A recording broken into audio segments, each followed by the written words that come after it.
Hey guys, so I wanted to do a YouTube Creators Summit 2019 breakdown video. As you know, I spent last week or this week flying to New York, in which they fly some top creators. I don't know how I'm in there. Don't ask me. To like 100 of us to New York for a YouTube summit where the executives get up on stage. They talk about what they're improving, what they're changing, what they're adding. Susan, the CEO of YouTube, then comes up there and talks about things. And then there's little workshops where you can have time with some of the executives and staff of YouTube. And then they take you to Brandcast, which is something that they throw for the advertisers, because I guess this is a combined creators on one day, and then they cater to the advertisers on the other day, and then they sort of position themselves as a platform, why they're better than TV and ad buys, which they are. Ads support us all here on YouTube, so we want those advertisers to buy as many ads as possible. And then after that, they have sort of like a wrap up, and then we went on our merry ways. I got to meet a bunch of awesome people, a bunch of channels, a lot of vlog channels, a lot of channels I wouldn't otherwise make contact with, and I thought it was really cool. Of course, us gamers love to stick together. I met Game Ranks, which is Jake, which is a guy I've been watching his videos for a while, and and so we got to meet up there and exchange YouTube stories and stuff like that. But okay, enough with the niceties. I went there with a specific purpose. I went there to yell at YouTube, essentially, or at least ask some tough questions and try to get some answers and try to get these things in front of them. So I had to laser my focus. I mean, there's a lot to talk about and a lot to try to make them understand or try to improve and fix. And so I focused mainly on content ID claims from music companies and movie companies and things like that. Because obviously I am a reviews channel, I sometimes need to use that footage, for video game reviews, movie reviews, trailer reactions, things like that. And I also focused on fair use and what fair use is, and how YouTube is going to, try to better protect us. Because as we were there, they kept talking about, creators and creator centric and cultivating us and allowing us to succeed and grow. And all of these things are great, but I wanted to then get them. I took all these words, I taped it, and then I presented it to them, and I said, "Well, how are you guys, protecting us or facilitating us? Because we're essentially people working out of our house." I mean, look, you got my kitchen right there. It looks terrible. And we don't have the resources or money in order to fight some of these multi-million dollar, mega billion dollar corporations in the way they bully us with fair use and the way they demonetize our videos. And most recently, the way they have targeted some top creators, and I'm sure creators, that are popular within certain subjects. And so I tried to. I asked that question. I stood up. Guy asked the question first. I was so eager, like we almost started our question at the same time. But I let him finish speaking. But his question went on like a long time, and I was like, "Oh crap! Like there's only going to be one question." So I got a little antsy. I pulled out my phone and I got the microphone. The lady with the microphone wanted to take it away because we're spending too much time on one guy's question when there was questions from slides, and I was like, I don't know, these are pre-selected slides. I don't know if my question's gonna get answered. So I was like, and I was holding on to it, but she knew how badly I wanted to ask it, and I had been telling everybody that I met there that like, this ain't a vacation for me, this ain't no party, this is work time. And so when I finally got my moment to speak, I got the microphone, and I have my phone here. I can actually tell you exactly what I asked. So I'm just going to cut through directly to the question. Um, One of the big problems many of us have right now is how some companies are getting more and more aggressive on copyright claims and ignoring fair use on new media. And I put that in there because they kept talking about new media. It's not getting better, it's getting worse. I'm getting claims on 3-second clips, 1-second clips when I review something. And there's been examples of people getting claimed by simply humming a song for a tiny bit or even saying the words to a song. And I talked with other creators before I asked this question, and that's all legit, and I can show examples of it, right? And whether it be auto claims or manual claims, and then and then it felt like I kept going with my question, which I probably should have kept it succinct and small there. But I said, I feel like these big companies have made a big push lately to hire out, right? And have people crawl through our videos and abuse copyright claims. What are you guys doing to better protect us and to fix targeted abuse like this? So that was basically the question that they asked, and I sat down and I let them respond. So I wrote down some notes on what exactly how they responded. So I'll read that to you here for a second. So let me look that up. They are already looking into making changes to the content ID system. And then they talked a little bit about how those companies, in their minds, they own, like, if somebody uses, it doesn't matter if it's a second or 3 seconds or a minute or 3 minutes, from that company's perspective, they own that. If it's in your video, then they want the right to claim it. And so they push from that side, and then we push as content creators from this side, and then YouTube is trying to figure out where the line is on the number of seconds. Some companies, and then they go around talking to the companies. Some companies are half an app, some are hard headed, some are understanding, and it's a large issue that affects lots of different video types and fair use. It's not an overnight fix. They're working on it. They've also been cracking down on companies that over abuse it, overclaim, and being overzealous. They're aware of some companies that do that, and they help get those companies, get them off the contract with those third-party companies that are sort of doing those things and being overzealous. So it was, a fairly generic answer, and from my perspective, it wasn't, like the answer I was hoping for. But of course, this is the middle of the conference, and they're doing Q&A. So I thought it might be best to ask that particular guy who is in charge of the content ID system later on during the show or during the conference, when he's back at the bar, or when he's back during one of the areas that you could talk to them. So that's exactly what I did. So. From where I last left off, I asked the question. They gave me an answer. It was fairly generic, but they said that they were working on something new. Because I went there with laser focus, I was like, I gotta talk more to get emails of executives. I was gonna collect all the emails of as many executives as I possibly can. Which, by the way, guys, I have those emails now. If you have something that's egregious, if you have a really bad example, send them to me, and then I can send them to them. Obviously, I'm not gonna give the emails out because they didn't give me permission to give their personal email out to everything. And then I don't know how much time I have to be a gatekeeper of things. But what I want to do is I want to put together evidence of some really, bull crap things that these companies are doing and hurting creators and ignoring fair use, that we can better improve these processes. So anyways, I talked to him. He was at the bar, went up to him, and I just started talking to him, and he was very open, very friendly. He knew who I was because I had made angry rant videos before. So quite clearly, somebody at YouTube cares enough that they would bring an extreme critic of their processes to this event, which was me. And so, I told him about the examples. I even said, let me run up to my hotel room right now. I'll bring the laptop down. We can go over here and sit in this little booth, and I can show you example. And he was like, sure. So he did it. He waited for me. Of course, my key room locked me out at that right moment. Fucking, stupid luck. And I had to go and get my key changed. Anyway, I brought my laptop down. I opened it up, showed him, and he was like, wow, so forward these to me.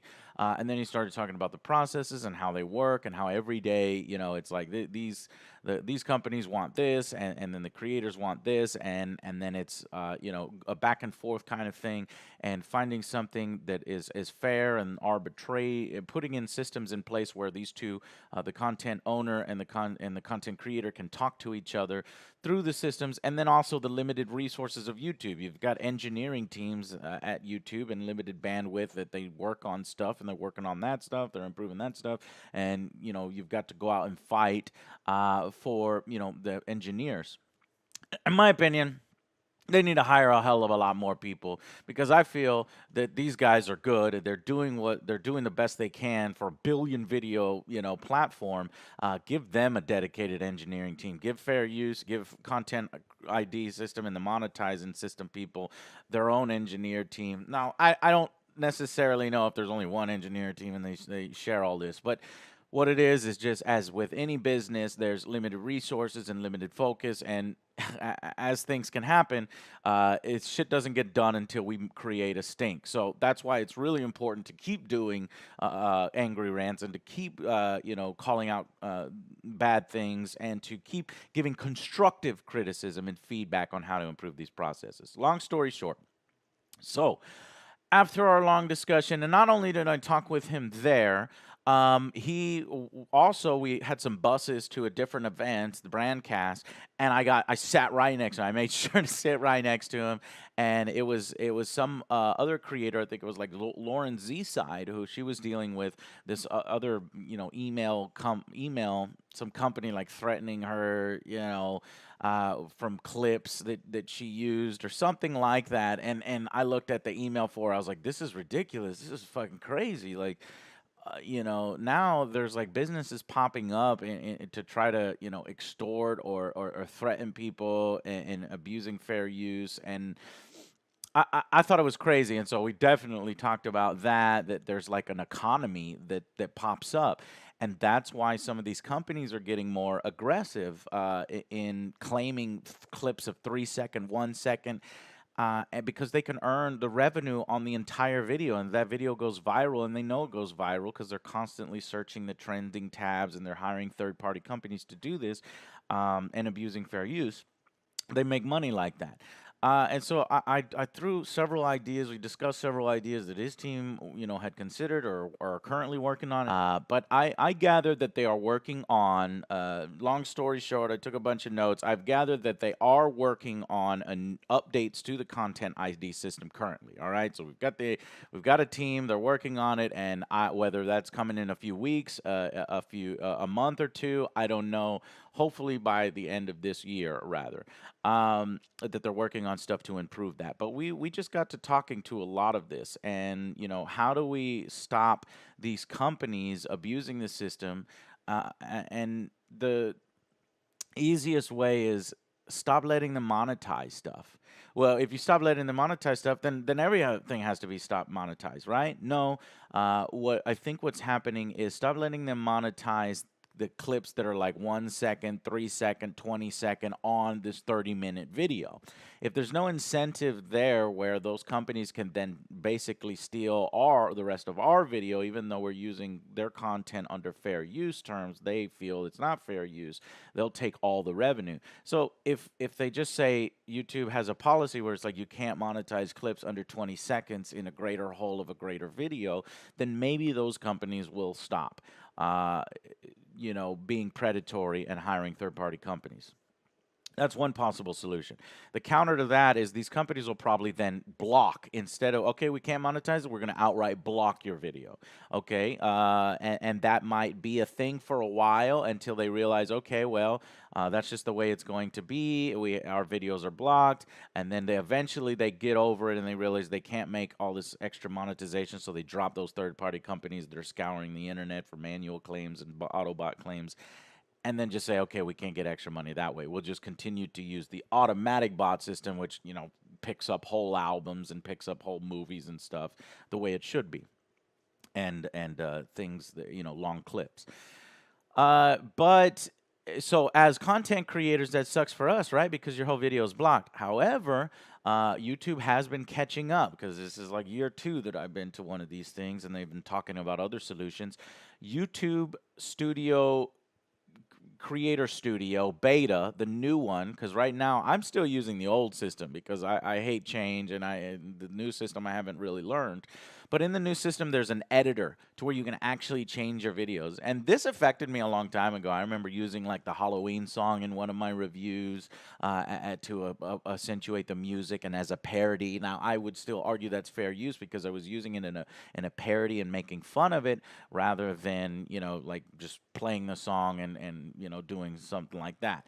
But I think that in that case, it got claimed. And I was like, well, fuck, it plays for so long that, I'm not going to be able to, switch things up. I wish I could just remove it or re-edit it. And that's what the new YouTube Creator Studio beta does. So if you switch over there, you can then take a segment and cut it out. Now, it's not very good. It's not feature complete, but at least it'll cut the thing out, and then we'll be able to put the video back up, so it won't be blocked worldwide, or that company can't monetize the rest of the video. So that's one good on YouTube, and that's one fact there. But I think that if we did it like that, if we force these companies to not be able to monetize on 1 second, 3 second, that helps. Another thing that helps clarify, I found in this new YouTube Studio beta that I've been using, if I get a manual claim, there's no time stamp tag, so you have no idea. And in the old system, there is a timestamp that says, okay, this is where he did this or whatever, or they'll have a little bit more detail. Well, that's gone in the YouTube Studio beta. I pointed this out to him. He's like, yes, we're gonna get that fixed. We're gonna force them to put a timestamp, and not only that, but for everything, for any manual claim. And what that does is it locks them down to be like, what is the part of the problem? What is the part of the video that you guys have a problem with? And so that's another positive change that I learned from that. Now, amongst talking, because we were talking on the bus and it was a fascinating conversation, other content creators started to lean in, and it became a sort of a discussion and an idea session. So a lot of this is coming from the exec, a lot of this is coming from other content creators, but other things is how essentially what I learned is from now on, if I get a copyright claim and I think it's fair use, fight it. I'm going to fight it.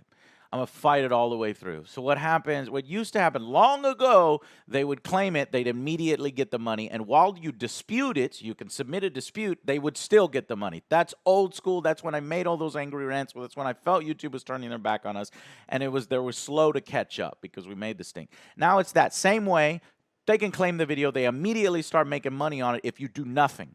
But if you do something, if you dispute it, then they do something. And what happens is the money gets held, and it doesn't go immediately to the music industry, those assholes, or the movie industry that says that video is ours, the whole video is ours, all of its revenue is ours. It gets held, and then whoever wins the dispute, then that money gets awarded.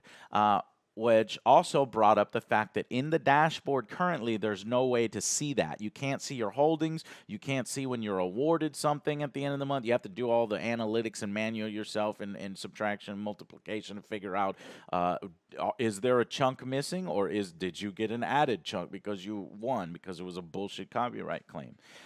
So we talked about that. They are aware of that issue, and then I hope, and that's just bandwidth and engineer time, and can they build that in, and when can they build that in? And they know that that's priority, because that's greater information to us, more transparency, and we can see how big the problem is or isn't. So they'll build that so that you can see the different things. And then the next little piece is how you can dispute it. But what happens these days, because these companies are making so much money by just claiming everything and hoping that people don't notice or don't take action. So going back to what I said, I'm going to dispute it every time. Now I dispute it. Most of them are going to immediately reject it because, again, none of this is actually legal proceedings. This is YouTube building a system where you and that content owner can talk back and forth in an official, unofficial way, right? Using their system where they're not standing in the way legally of either one, so that they don't get sued. So you're talking back and forth. So they're going to reject your dispute. Well, from now on, from what I've learned, I am going to fight. I'm going to appeal every freaking time. Now, what an appeal does is it says, okay, you want to reject my dispute. I still think that it's fair use.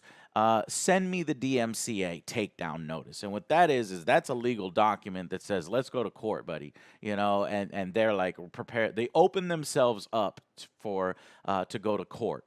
Now, we started talking about different court cases, H3H3. There was one called the Dancing Baby at one point. There was a case on that. I wrote it down here. LENZ, lands, from a particular ruling, which basically says, and some of these are positive, but none of these rulings have really clarified. They're just small little rulings here and there. But this particular one says, if you do a takedown, now remember, these record companies or movie companies or people that are just trying to earn a buck and say they own that when they don't really own that because they know there's an economy to earn money. If you do a takedown and you don't consider fair use, then you could be liable for damages because of that ruling from LENZ Lens. Now, what that essentially means is what that does is it puts the company at risk. So if they want to give you a takedown notice, they're opening themselves up because that is an actual legal document that you can then take and go to a lawyer and then potentially say, okay, if you're going to do that, I'm going to countersue to bring that video back up, and I'm going to countersue for damages because you're damaging my brand, et cetera, et cetera. And what I think what most of us discussed at that point was, well, they might not want to put their entire music library at risk, put all these other things at risk, or put their money-making scheme at risk for you, a hard-headed person who's saying, no, fuck this, you're wrong. And obviously this is all for fair use cases. Obviously, don't fucking upload songs, don't fucking upload movies, don't use content that isn't yours without permission, okay? So as long as we understand that we're talking for review, critique, parodies, those purposes, and remixes and repurposing it, where it's a new piece of transformative content, right? So I'm going to fight it every time because, more often than not, they're not going to issue the takedown. What they're going to do is sit on it for as long as they possibly can and then release it because they're like, okay, we don't want to give that legal document to where we are then opened up. Now, let's say that I am not a lawyer. Don't say, I'm doing this because Joe said to do this. This is what I am going to do, okay? So don't put any liability on me if, for example, you get into the game of chicken, you say, send me the notice. They send you the notice, and then you're like, well, fuck. No, because at that point, I'm prepared to go to court, and many of you may not be prepared to go to court, but I want to try to get this more clarified. And I wish YouTube would help us more. I'm a dude out of my fucking house with my, again, while YouTube has the resources, they say they want to protect creators. I think YouTube can go and help and clarify fair use for everybody. But whatever.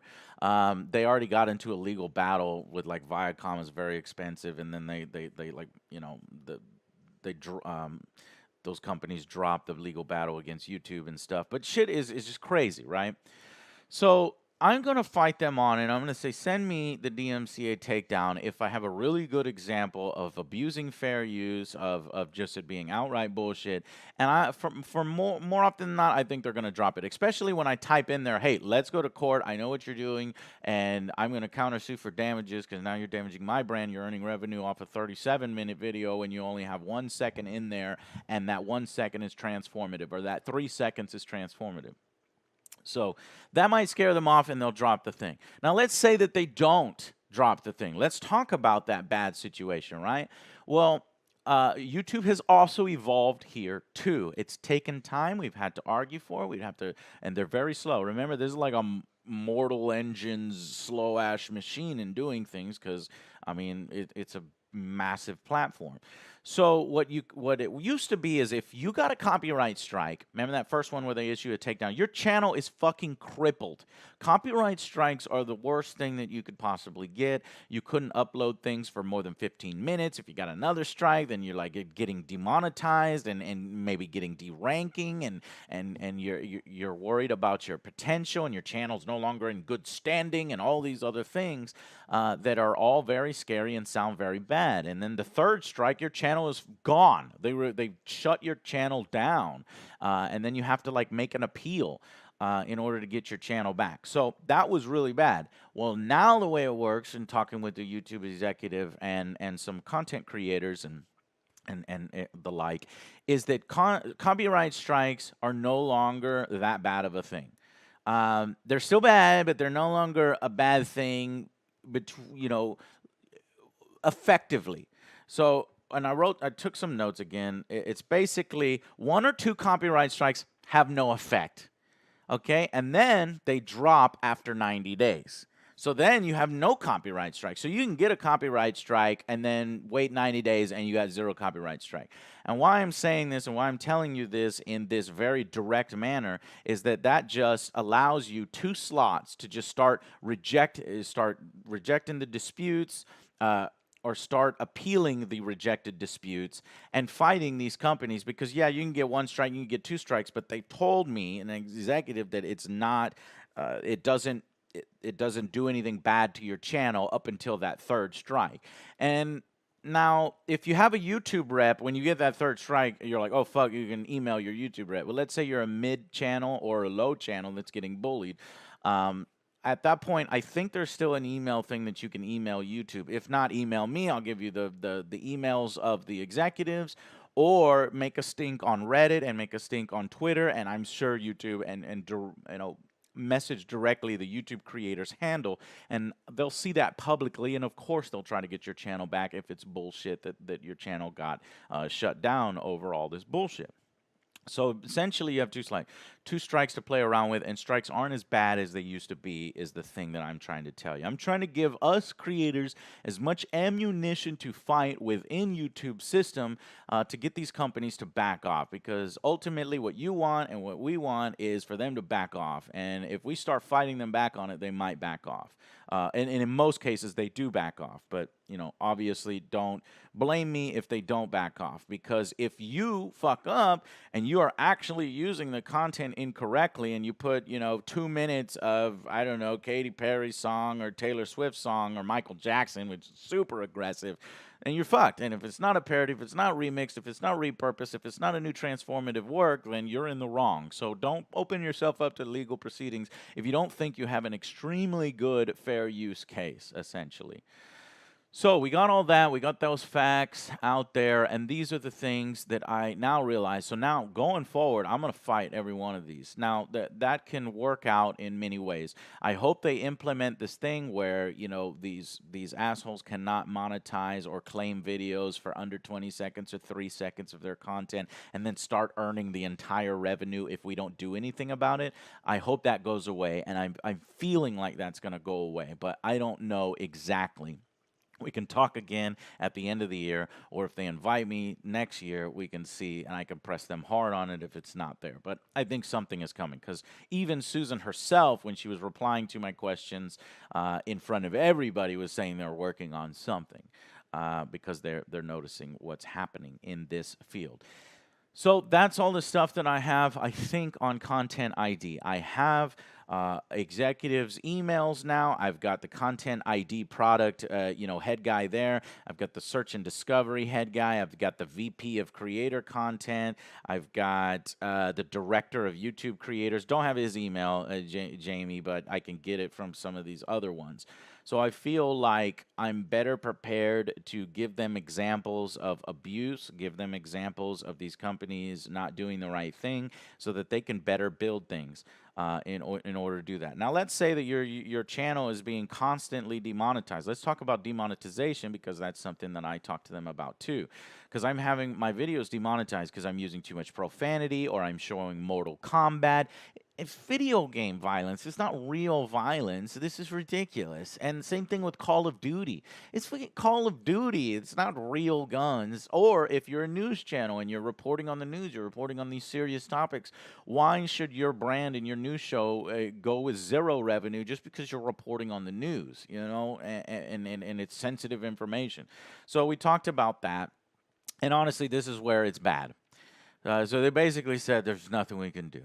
And they said it's not us buying. It's not us paying you guys. It's not us buying ads on your channel. It's advertisers buying the ads. And if advertisers don't want to advertise on a video that's got Mortal Kombat ripping people in half, or shoving somebody's head up their butt, or some guy like me screaming profanities, like 37 profanities in a 30-minute video or 20-minute video or whatever, then honestly they can't force them to advertise on those types of videos. And these advertiser companies are so scared these days because of kind of the stuff on YouTube that's getting darker and edgier that they're trying to put down, and irresponsible stuff from the vlog channels where they do challenges where you fucking eat fucking pounds of cinnamon and vanilla extract and fucking Tide Pods and all that fucking bullshit that's irresponsible. The kids are impressionable. And YouTube itself just had this big predatory thing in January with these like sick, disgusting, people trying, exposing kids to, things that are kid channels. And how much do those kids actually work for their channel? Are they working 80 and 90-hour weeks like YouTube content creators are, or are they being protected? So all these different things, and advertisers would get scared of that, and so they back off. So they said there's nothing they can do. This is how it's going to be. You can't monetize Mortal Kombat. You can't force an advertiser to make them put their ads on that. And so you've got the green, which is all ages, monetization, good to go. Then you got the yellow, limited ads, which is what I've been having to do for Mortal Kombat, and when something gets, something sensitive where I put so much profanity, and I'm being honest because I have the self-certification system. A lot of people don't have that. A lot of people, it's automatically pushed to demonetized or limited ads. And when it goes yellows, that's limited ads. So I guess it's just beer companies and companies. It's like, I don't care if you curse. We curse all the time, I guess. But you obviously your earnings are heavily affected. Now, another question I stood up and asked later on, where even the mic lady was like, "Stop asking, don't ask another question because there are other people that want to ask questions." And I was like, "What? Whatever. This is a question that everybody wants to ask. Is if you go from green to yellow, will that affect your placement in trending, and will people see your video? Does the YouTube algorithm say fuck you, it's on yellow, or fuck you, it's on demonetization?" They told me no, officially it does not. They're two different systems. That's the way it's supposed to work. In the field, I've experienced different things. I swear I feel like I'm experiencing some different things, but they say that's not the case. So it might have just been the topic, it might have just been that particular video that it wasn't working out. I don't know, but that's the official answer. And the official answer is that we can't curse as much as we can. We can't show video game violence as much as we can. And if you want to make this a business, if you want to make this a brand, if you want to create shows and be new media and be new television, well, you better find a different concept or supplement that your content with other content that is monetizable, and then offer alternative means of monetization. And so that was in the discussion with some YouTube executives. It's like, if you're doing that kind of content, you might want to consider channel memberships, which is YouTube's kind of own like Patreon, where it's you get badges and you get this kind of thing and stuff like that. Channel memberships, selling merchandise. They were talking about integrating Shopify. If they are able to integrate Shopify, that would be awesome, because then I can better sell merchandise and things like that. But channel memberships, I'm like, that doesn't work for me. My whole thing is Angry Joe versus Corporate Commander. I'm against corporate. I'm against paywalls and excessive loot boxes and loot box progression and shit like that. I can't just fucking do channel memberships and then my audience will go and revolt and be like, "What the fuck, Joe? You putting paywalls? You're doing exclusive content?" No, that's not me. I wouldn't do that. I wouldn't do that at all. But they were telling me about these different things. And other channels, it works for them, like the Mullen twins and, the vlog channels and the do-it-yourself channels. They could do those exclusive videos. So, but I said, I had an idea right then that they were talking about channel memberships and perks, and it's way more work because you have to create different videos for those people and then put them behind a paywall and then have a specific call outs and then have video chats, and all that stuff would be great for other channels. But then I realized we could enable that if it ever gets to the point, or maybe I could just do it now. We can enable channel memberships, so as long as you're upfront with your audience and you say, "Everybody, we're enabling channel memberships, and this is just a way to support the show." What do you get for becoming a member here at the Angry Joe Show on YouTube? Absolutely nothing. You get nothing. You get jack shit. What you do get is the gratification and the satisfaction that you are actually contributing to the show, and we're taking that money and we're putting it back into the show so that we can keep the show operating. And if we get demonetized, or if we talk about violent games, or if we talk about news topics on AJ News that is sensitive, that kind of stuff, we can continue to do that stuff. And technically, you don't get nothing. You do get something. You get like custom emojis in chat, and you get like a little badge, and but perks, members only posting videos, and then I wouldn't do that where I'm putting stuff behind a paywall. So I am considering some of this stuff, and you guys let me know in the comments. Would that be all right if I open that up? Just as a way for people to donate. If they want to donate, they hit that button, and they get a little badge on there, and that's just somebody, they're part of the Angry Army, or they're mobile infantry, or whatever we may call that. But that will help. And, in case we want to continue doing angry rants and not have every single angry rant get demonetized going forward, because I think a lot of this stuff is actually going to get worse before it gets better. So, that's a little bit of discussion on the monetization and the demonetization, and that's bad news. There's really nothing we could do about that except for supplementing our income with either Patreon or YouTube's built-in system. I was thinking about how to use the super chat, because you get like custom emojis and things, and I was like, well, I don't want to put all my eggs in one basket. I don't want to go from Twitch to put all my shit on YouTube, because if something bad happens on YouTube, then my whole business is screwed. So I want to keep those separate. But maybe we could do AJS News, live instead of pre-recorded, and then that's how you can use your super chat things. Or we'll just keep it. You get nothing. You're supporting the show. So that's that piece to it. And honestly, from being at the summit, I learned a lot, got a bunch of emails. I made it worth it. We talked about the different copyright stuff, the content ID stuff, the monetization stuff, and the way this system is structured now. It's particularly bad with music companies, right? And they're doing their best to try to educate these music companies. One idea is, what if we allow revenue sharing? What if instead of, trying to claim the whole video, what if you do open up your library, Universal, or open up your library, Sony Music Entertainment Group, for just, I don't know, 10% of that revenue? You can use whatever fucking song you want. Could you imagine small clips, right? 20-second, 30-second. Could you imagine the new content possibilities that could pop up over there? And these companies are making money from it, so everybody wins, right? And that was the idea. I was like, take that to them. Let's do a percentage. If we use 2 seconds in a 30-minute pit, then give them 2%, or the 2 seconds of that, whatever that is. You know what I'm saying? And they were like, this is a great idea, and that is kind of what we would like to do. But they're like, why? The other companies, because they would take that idea to the company, and the company would be like, no, we get 100% now. We own that. If you're using something we own, we get 100% of it. So it's like they're old school, they're hard headed, they don't see new media, they don't want to encourage new media, and they don't realize that, okay, well, if you want to earn 100% of it, well, that content creator is going to take the video down or demonetize it or not let you earn it. So what is 100% of zero? You'd be getting 20% of something, 10% of something, or whatever the percentage ends up being.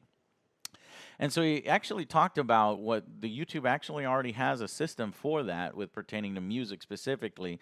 There's publisher rights, right? Publisher licensing, or performance stuff, when you like actually singing the song yourself, versus recorded stuff, where it's like, if it's a recorded piece that plays, that's when those companies that get 100% and they want to claim it and they get everything. But there is a system on YouTube, and he's many people say it's terrible. The cut is not very good, but there is like a percentage goes to the publisher, a percentage goes to the content creator, a percentage goes to YouTube, and hopefully they can increase that percentage to make that more fair. But if you're doing that, apparently there's a system there that allows that to share. We need to take that system, move it over to the recorded side of things, in a fair way. That's just one possible other solution that I talked about, that I gave to them, that they are considering and researching. I was like, put together a big old chart. Show them that they will make more money if you allowed something like that, instead of the current money that they're making now. But apparently they're making good money by scouring the internet, hiring these third-party companies to go and basically bully people on YouTube and ignore fair use. Yeah. So I think that's everything. I know it's a big, long, boring video, but and it's something that pertains to only YouTubers and creating your business on YouTube. And a lot of you may not care, and a lot of you may think all this discussion is greedy as we try to continue our business and make YouTube a friendlier platform for all sorts of different content creation and shows and review shows and things like that. And ideas that are yet to come that people haven't made yet, and helping to facilitate that because this is new media. When YouTube's over there boasting to the advertisers and to spend advertiser money, I actually agree with almost everything they say that online stuff is better than television. It's way more directed. You can reach the audience that you want to reach a lot better. People just aren't watching TV like they used to. As an example, YouTube reaches more 18 to 49-year-olds in an average week than all cable TV networks combined. And then you follow them and you want to support those and you want to support those shows. So that's what we're trying to do. We're trying to make YouTube a better place. So that's what I learned at the summit. I don't know if they'll invite me back to another one. I think they're going to try to do gaming summits. That would be really cool, where it's gaming specific so that we can get, even more time with the executives and cater it even more to that. One other thing I forgot to say is Susan herself in the conference was talking about we're going to try to educate advertisers on more edgy content. We're going to create a category for edgy content. And I was like, what is she like? Is this I need to listen to this because I curse a lot and I've got angry rants and stuff. And I guess maybe it would be like green, yellow, demonetization, and maybe a new category, purple or something, where it's like these. Just educate the advertisers that if it's Call of Duty, if it's Mortal Kombat, if it's a bunch of cursing, it's not a reason to demonetize everything, at least in my opinion. So there's that little piece. I don't know when that's coming to fruition, but they're working on something like that. Yeah. All right. I know a lot of people will, want YouTube to take an active role to, I don't know, determine fair use for you before the video in the seconds that you upload it, before these companies can claim it. But that's just not possible. If YouTube did that, they'd put their whole platform at risk. They'd get into that big legal battle that they were in with Viacom or Universal. I forget who sued them. And it puts everything at risk. So the things that they're building now are trying to find that balance between this side and this side, and we just got to keep on them. We got to keep doing the angry rants, keep giving them feedback. So put your feedback down below. Thank you guys so much. Now it's Monday and recording this, so I'm going to do my best to get back up to speed. And sorry for the delay, bad timing on this summit, but I had to take this opportunity to see what's going on over there at YouTube. It's slow. It's frustrating. YouTube needs to hire way more engineers and give each of these divisions their own engineer team so that these guys can succeed faster and build in cool things. You guys make enough money over there, please, to do that. But I feel like it is going in the right direction, and by this time next year, I think that we'll have a much better content ID system according to them. Right? Okay. All right. Thank you guys so much, and I'll see you on the next Angry Joe show. It ended up being an hour long anyway. God dang it. All right. Bye, guys.